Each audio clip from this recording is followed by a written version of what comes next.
Bangladesh premier league BPL এর 11তম আসর শুরু হতে বেশি সময় বাকি নেই। ফ্র্যাঞ্চাইজিগুলো মাঠের লড়াইয়ের প্রস্তুতি শুরু করেছে। দল গুছিয়ে এবার মাঠে নামার পালা। এবারের মৌসুমে প্রথমবারের মতো বিপিএল এ অংশ নিচ্ছে নবাগত franchise Dhaka Capitals. Players draft থেকে ক্রিকেটার নিয়ে দল গুছিয়ে ফেলেছে ফ্র্যাঞ্চাইজিটি। লিটন দাস, মুস্তাফিজুর রহমান, তানজিদ তামিম, থিসারা পেরেরা, জনসন চার্লসের মতো দারুণ সব ক্রিকেটার নিয়ে দল গড়েছে ফ্র্যাঞ্চাইজিটি।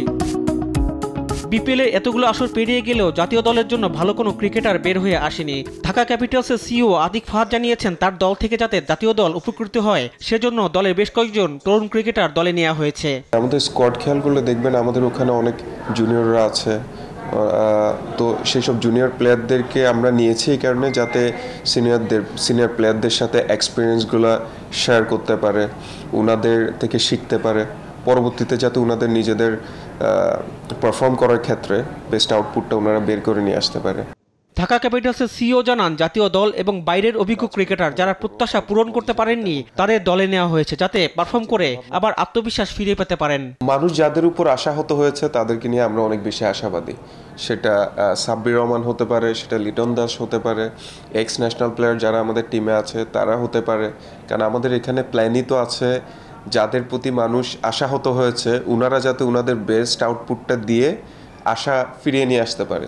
সে কারণেই কেউ যদি মনে করে যে সার্টেন প্লেয়ার তাদের পারফরমেন্স খারাপ, আমরা বলি কি এটা হচ্ছে একটা best way, best opportunity to show their performance to a highest level. So আমরা ডেফিনেটলি লিটন দাস, তারপর হচ্ছে সাব্বির, ওনাদেরকে নিয়ে অনেক বেশি অপটিমিস্টিক। আমরা আশা করব ওনারা ঢাকা ক্যাপিটালসের হয়ে সবচেয়ে বেস্ট পারফরমেন্সটা দেখাতে পারবে। বিপিএল এ আগত ফ্র্যাঞ্চাইজিরা বেশি দিন থাকেন না। ঢাকা ক্যাপিটালসের সিইও জানিয়েছেন, লম্বা সময় বিপিএল এ থাকার পরিকল্পনা নিয়েই এসেছেন তারা। প্রত্যেকটা টিমই আসে কন্টিনিউ করার ইন্টেনশন নিয়ে। এখন পরবর্তীতে যে বিভিন্ন রকম প্রবলেমের কারণে হয়তো পিছু হটতে হয়, তো আমাদেরও এবার আমরা যেহেতু ফার্স্ট টাইম আসছি, ডেফিনেটলি আমাদের প্ল্যান আছে লং টার্ম থাকার জন্য।